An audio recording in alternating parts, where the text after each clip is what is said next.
जब आप जीवन में किसी भी चीज को पाना चाहते हैं और पूरी शिद्दत से, पूरे मन से, पूरे हार्ट, माइंड और सोल से एफर्ट डालते हैं तो किसी भी चीज को पाना नामुमकिन नहीं। नमस्कार, मैं हूं सहयोगी सविता गुप्ता। आज मैं आपके सामने ये वीडियो लेके आई हूं ताकि आपको वास्तु के एक इम्पॉर्टेंट और सेंसिटिव टॉपिक ब्रह्म स्थान के बारे में पूरी जानकारी मिल सके और जो भी मिथ ब्रह्म स्थान से रिलेटेड है उसके बारे में आपको पूरी इंफॉर्मेशन मिल सके।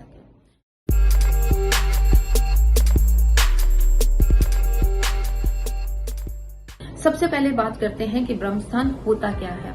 ब्रह्म स्थान यानी ब्रह्मा जी का स्थान, ब्रह्मा जी जो कि क्रिएटर हैं, जो किसी भी चीज की उत्पत्ति के कारक होते हैं, उनका स्थान। जिस प्रकार हमारी बॉडी में नाभि एक ऐसा स्थान है जिससे कि हमारा पूरा शरीर रेगुलेट होता है, उसी तरह से ब्रह्म स्थान घर में एक ऐसा स्थान होता है जहां से एनर्जी पूरे घर में फ्लो करती है।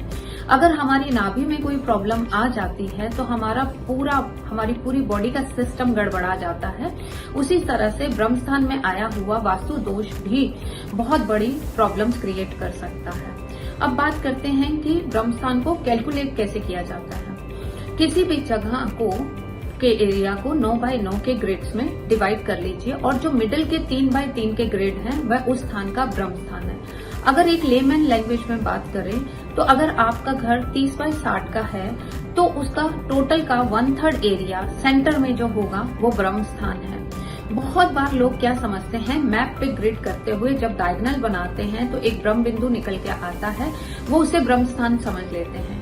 एक्चुअली में वो ब्रह्म स्थान नहीं, ब्रह्म बिंदु है, बट ब्रह्म स्थान उसके आसपास का 1/3 का एरिया होता है। ये काफी बड़ा एरिया होता है। तो अब आप समझ गए होंगे कि ब्रह्म स्थान एक्चुअल में क्या होता है और कितना बड़ा एरिया घर का ब्रह्म स्थान कहलाता है। अब ब्रह्म स्थान में ऐसे कौन से वास्तु दोष हो सकते हैं जो मेजर प्रॉब्लम क्रिएट कर सकते हैं।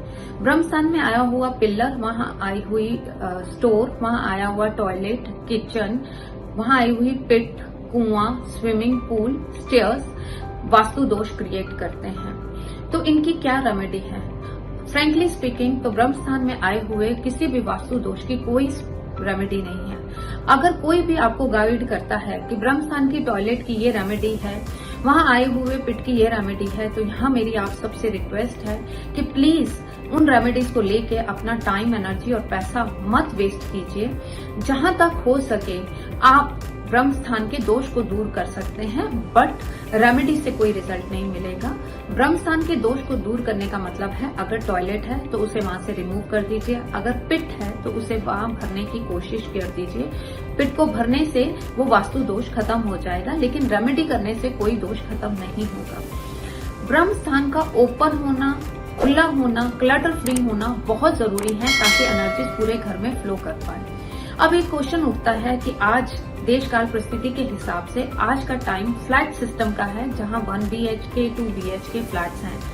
तो ऐसे में कैसे पॉसिबल है इतने बड़े स्थान को घर में ओपन छोड़ देना या खाली छोड़ देना?